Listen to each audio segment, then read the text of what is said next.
about social media a little bit, and just different perspectives of social media, and how on one spectrum there's the school of thought that, oh, everyone only posts pictures, like the good pictures, or family vacations, or their life looks so perfect, and how people kind of hate on that. And really kind of like, I think about what's wrong with that, like what's wrong with someone posting happy moments in their life, why people get so upset about that kind of posting on social media. And then there's another school of thought. There's an opposite spectrum to that. Yeah, I think we see a lot, this big trend of women and moms who are swinging in the opposite direction to kind of prove, well, I'm not this perfect Instagram woman, so let me show you all my dirty laundry, literally and their dirty laundry, figuratively, right? Yeah. And then it kind of becomes this competition of like outdoing each other and how raw we can be. Yeah.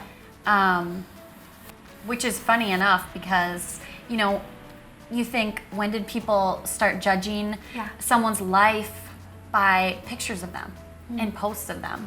You know? Yeah. It definitely reminds me of just extremes, not just in social media, but it's extremes in life. Like, I think about people who are extremely opinionated and extremely into politics and the newest headline. And I mean, they'll rant and they'll rave on things. And then I think of when people will go the other extreme, and it's like, well, to each their own, let anybody live however they want to live. So it's like we've got this major judgmental spectrum, and then we've got their, hey, Sarah spectrum, and Jesus was in the middle, and he was balanced. And being balanced is like impossible. Let's just be honest. It's impossible.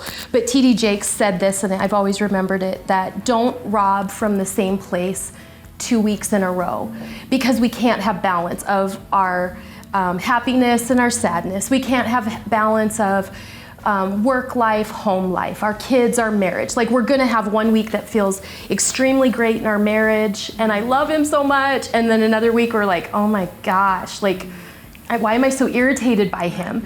And the same thing with our kids. But if we get it right this week, but we get it wrong this week in another area, let's not rob from the same place 2 weeks in a row. So that's a way to balance, because only Jesus was balanced. We can't be. So I think even in social media, these extremes of, oh, my life is so awesome, which a lot of times is just we're playing over and over on the card that will just show when it's good, and people think our life's perfect, versus the extreme of, oh, it stinks.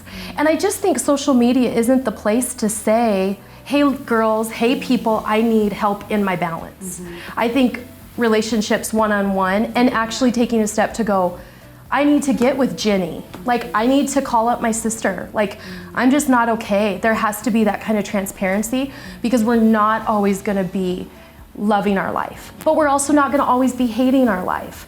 So if we're talking in relationship with people when it's good and it's bad, one, we're not gonna like make people go, oh, when I see them coming, they're always complaining about their horrible life, I'm gonna run in the other direction. But we also aren't gonna see people coming and go, oh, everything's always perfect, and they talk about themselves, and all I see is how great their friendship circle is, and I wanna run the other direction. So it's almost being this self-aware of, how am I having balance and getting in balance when my life is one extreme or the other. Yeah, you totally said something that makes me think, and I think we've talked about this too, like, social media shouldn't be the place where we are calling out for help. I mean, that's a one-on-one thing. We should be actually talking to people. Or I think you said something to me in a conversation about it being kind of an online journal. But maybe we should just really be physically journaling. Or maybe physically talking to our girlfriends saying, I need help. You know, and like, honestly, if people are using social media or Instagram or Facebook as places to post all of their family highlights, I I think we just have to be careful of, as being people who look at that and where we are judging them. Because if, you know, years ago, where did you put that stuff? In your photo album, you know, and you know, it would be a fun time to go and get the photo album, look at the pictures, and the kind of pictures you put in a photo album were birthdays and vacations and happy times. Yeah. So, you know, I get why people post those kinds of things. Yeah, and they're fun. Yeah, and it's fun.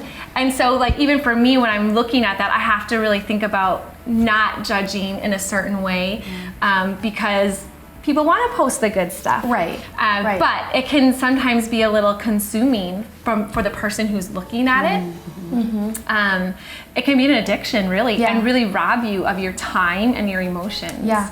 Since Pastor gave us it was the Struggle is Real series, and we talked about that the struggle is real on comparison and looking at stuff. And I did a turn off of, and it was a challenge. I did a shutdown of all social media. For how many days did we do it? 7? 7. Yeah. When I went back and got back on, I found that I was scrolling, and I call it trolling less. And that's helpful. At the same time, I don't ever want to be I'll post all my wonderful things, but then I never engage with other people because I'm just going to post and go. Like, if it's going to be where I interact on my end, I need to interact with other people. I think, again, it's being self-aware. Like, if I'm self-absorbed and it's all about me, but never about you, like, it's kind of like the Bible talks about, to be a friend, you have to be friendly. Well, if we're going to use social media as a friendship platform, we have to be friendly to, like, there's times I go, oh, I want to post Isaiah's game or Aubrey's theater and just get off. Like, I just want people to see my kids. But then there's times I go, no, there's a new baby that was just born. I need to take the time to write congrats. Because in my heart, I'm like, oh yay, I saw they had a baby, congratulations to them. But there's this give and take, like a friendship. And social media allows us to do it, but it also allows us to get really catty if we're not careful as women. Yeah. Motive. I think motive is good. Like, why are you posting? And sometimes I am not a social media guru, so I don't post a lot of things. But I feel like I see how people might use that as a way to, like, you're posting something to the general public, but maybe you're really posting something that's specific to a person. Gosh, when people are like, let me get a point across to this person I'm mad at. Yes. What's the worst is when we use scripture, and I say we because hopefully I'm not doing it recently, but I'm sure that in my younger, dumber self, I use scripture to, your enemy, they will be spited, and God will take care of the fool and the enemy and the evil one. And I'm like, that's right, she's evil. They're evil. And so you're posting scriptures, and it's like, oh, I'm going to get my point across. And it's like, that's just not what Jesus would do. Right. What would Jesus do? Little bracelet. Yeah. He would probably post and be like, look at me with my disciples. And like, but he'd be pointing to we. Yeah. And he's Jesus. And so I like that too, that we can celebrate other people on social media too. Yeah, for sure. It's a dumb story. You can edit it out. Maybe I should say that. But here's an example. Keep this one now. Here's an example. Like long time ago, when I did have my own Facebook and I wasn't Joy Giver. You just told me who you are. You gotta edit that out now. Okay. I posted something about Santa Claus, because we don't do Santa Claus, and one of my kids got in trouble for saying that Santa Claus wasn't real. And I remember being so mad, and so in the flesh and in the moment posted something about Santa Claus and leave my kids alone and whatever. And I remember looking back and being like, ooh, that wasn't a great way to get the point across. But like, you do that, and then it's out there forever. And then you have to kind of, circle back to those people who, read it, or in my head, I just circle back to the person I really meant that to, and really, give a better explanation and testimony. Yeah, for sure. And I think when we see this kind of online journaling thing where we're just expressing every feeling, every emotion, every situation, every day, like, you have to wonder and ask yourself, you're not, first of all, you're not filling yourself with the right stuff by just spending all day on here. And second of all, you should be finding a different source. Like you said, connecting with friends, getting in the Word, which kind of makes me think about influencers, which makes me think of a really funny story. I was talking to my husband, Jonathan, and I was telling him I follow this gal on Instagram, and she has really cute, like, decor, home decor and style, and she's got 4 little bitty kids and just really cute stuff. So I really like her ideas. And I noticed she started doing a lot of, like, ads, you know, she'd put a little status and then hashtag ad. And I mean, I'm not dumb, I understand that's an ad, she's being paid to do that, right? But, and then I think I had said something to you as well about it. I had said, basically, she had posted on there and said, she has a very large house, she has a husband, and she said, well, my husband, he's starting up his practice right now, but my Instagramming is able to support us right now. And I said that to Jonathan, and I was like, oh my gosh, like, why aren't I a professional Instagram? I was like, how does she make all this money, like, just from ads? And he was like, she's an influencer. And I was like, what is that? And he said, it's like an actual thing. It's a marketing, like, real thing, a job, where she's paid bank to influence you. So I didn't even know. Title? That's a major title. Is that what to me. they call them? I mean, it's called an influencer. Wow. Yeah, so social media influencer. So we have actors, singers, vloggers. We have, there was a term that, socialites. Like, I think the Kardashians or Paris Hilton like, it's a thing. was the socialite, and that was before a lot of social media. But it was like, what do they do to make they're just pretty, or they're just, and so you can go, wow, that's really amazing. And now the sky's the limit, because if you can be an influencer by starting out by having a voice, and I think that's the hesitation for Jesus people, for Jesus girls, is to go, okay, I know there has to be Jesus people influencers, right? Yeah. Like, Jesus is not getting on Instagram with verified Jesus account. Like, he's not. But there's people who can point to Jesus, or there's people who can point to themselves, or point to buy more Pampers, or to buy this book, or here's my favorite speaker. And so it's interesting that that is something that has become a thing, an influencer. That's a lot of power. So I think a lot of women feel lonely and isolated, and it's funny, 2 kinds of, whether you're a working mom, let's take moms for example, whether you're a working mom, you feel isolated or guilty because you're working all day and then rush to get the kids and then bring them to sports and then get home and try and fix dinner and get them to bed, and meanwhile at some point see your husband, and you feel guilty and you feel like I'm the only one. And then the other side, you know, you could be a stay-at-home mom. I'm a stay-at-home mom, and it's hard. I feel really lonely sometimes. I think, oh my goodness, I've been talking to toddlers for a week. Just get me out of the house. I need to see my friends. So I think that's something that's really hard for moms either way, is just feeling isolated and alone. And like, what they're going through, like, they're the only ones going through something. And I think that comes back to then having an actual conversation with someone could really open up the reality to be like, no, I'm not the only one who feels that way. And could that be something spiritual, feeling I'm the only one dealing with this? It's interesting because when someone has a miscarriage, that's a really extreme version of this. But when somebody has a miscarriage, I often hear that they have all these people come to them and say, hey, I had a miscarriage too. But until it's public knowledge that they lost the baby, nobody's like saying, hey, if you ever deal with this, I dealt with it, I'm here for you, because you want the best for people, and you want to be positive, and you don't want to rain on anybody's parade, so you don't communicate about it. But when it's like out there, and usually people are not putting on social media. This is the kind of an example of how it works best when you just say it in person. You don't usually put, I had a miscarriage, on social media. But somehow when you have a miscarriage and you start to let that out, because you have to, and people find out, they rally around you, and you find out you're not alone, and it does help with the pain. Okay, when we're isolated, I think it's the same thing. That if we don't tell someone, then we don't know that others are gonna say, you know what, I felt the same way, or I currently feel the same way. And there's just some comfort in knowing that, hey, I work all day, and I know I'm around adults all day, but I feel completely lonely because at work, like, I'm really gonna go into my issues. Like, I don't need to burden them. And we're all worried about burdening someone and then we never go to anyone.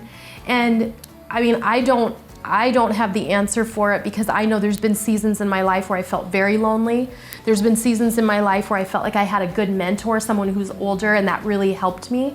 There's been times I had a lot of peers where we could stay up late watching Lost every single time, every week for how many seasons? 10 seasons? I don't know, 7 seasons? Like for 7 years, I felt like I had people to watch Lost and other shows. There was another one, I can't remember what it was, but it was like, oh my gosh. Yeah, like Parenthood, where you're like, oh, I have friends. But it was like this little window. And then we had a baby and they didn't. And then things changed. And then I felt alone again. So I think if we realize Ecclesiastes says there's a season for everything. And there's a season to mourn. And there's a season to cry. And there's a season to laugh and to dance. And those don't come in the same seasons often. Sometimes they're years apart. And I think if we know we're not alone, that helps. And if we know, we just have to let it be known.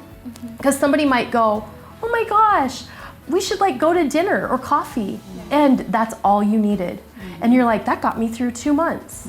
Well, good. You know, maybe we should have done coffee or dinner earlier. Like I eat Coco sushi in my car alone often because Sean won't eat sushi. And it's Saturday night and I'm like, all of the pastors and all of the staff are like getting ready for Sunday. So I'll be like, I really want Coco sushi, but Sean doesn't like sushi. So I order it in, I sit in my car and eat sushi. Like I'm sure you girls would be like, well, if it's not like 10 o'clock at night, which it isn't, let's go to sushi. You'll go with me to sushi. But I just have to say it instead of go, oh, I'm eating this alone. That's Poor women, me. right? Like sometimes we do like to talk about our problems and get it all out, and then we feel a little bit better, but then we don't really take proactive steps. What do you think are the best ways, all the different things we've talked about, all the, all these different issues, what are ways to be proactive and not just sit on it and go, oh, that all makes sense, I can relate to that, and then you just remain stagnant? What's going to change?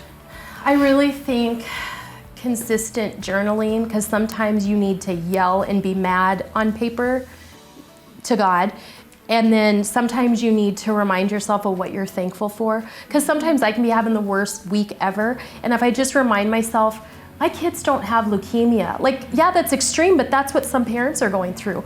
My kids both got here healthy and safe because we didn't have that promise before with Savannah. When I start to write that down, and then the needs that I do have, I write that down, and I'm big on circling things. It's just kind of like I keep circling them and keep remembering them. It gets me back to center, and it's me bringing it to Jesus, because I'm not gonna get over it by just going, well, that scripture really helped me, or that advice that they just said on the video really helped me. I've gotta like get it out and write a letter to God, write a letter to myself, write a letter to my husband that I never give him.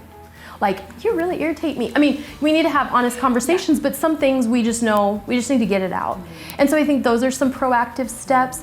I think call up somebody, text somebody, and they would probably be praying at this point. Like, oh, I really wish I just had somebody I could just chat with once in a while, once every 6 months. And you happen to text them and get together with them, or call them, or Marco Polo, that's my new thing. Yeah. I have some friends across the country that finally we're able to catch up because the text was too long and too hard, and I don't like the phone that much. So I wouldn't call somebody and be like, let's catch up on 3 years. But on Marco Polo, you can drive and chat and catch up. And it's not the same as sitting down, but it's a whole lot more than being isolated and sitting in your house and letting Satan tell you you're just this little person all alone. And the way that Satan gets us the most is he divides us. He divides us from the pack, the flock, and then tells us we're over there, they're all over there, and he lies in your ear as much as possible about just how isolated we are. Yeah. And we're not really as isolated as he wants us to think. Right. I think that's part of our responsibility too, just individually, to, if we feel prompted to talk to someone or ask someone for coffee, like we should do that, because they could be feeling that way. Like that's how we can help each other out too. Yeah, that discernment to go, why does God keep putting that person on my heart? Maybe it's more than just a prayer. Maybe we don't even do that, but maybe it's more than just, oh, I thought of them, I should pray for them. Or it's a step beyond, hey, thinking of you today, praying for you, but it's actually God put them on your heart to get together with them. So sometimes you have to let your pride go out the window and invite somebody over to your messy house. And I don't have people over for dinner much because I'm like, oh, that'd be a lot of work. But frankly, they would not notice that I stuffed things in a closet or that I didn't invite them upstairs. Like, we're just going to stay on the main floor, okay? Or not expecting a tour. No, they're not needing a tour. Or they even and if have they want two dogs that I only knew you had one. Yeah, our dogs don't exist to people. Like, you don't have to let him in on all of it. Like, he goes downstairs or outside while you're here. We kind of love dogs. We gave one to Ginny. Yeah, they did. Her hair's fabulous, by the way. She has natural highlights. She looks a little like a llama. She has natural highlights and she does have She bangs. needs to go to the groomer. Yeah. That's so good.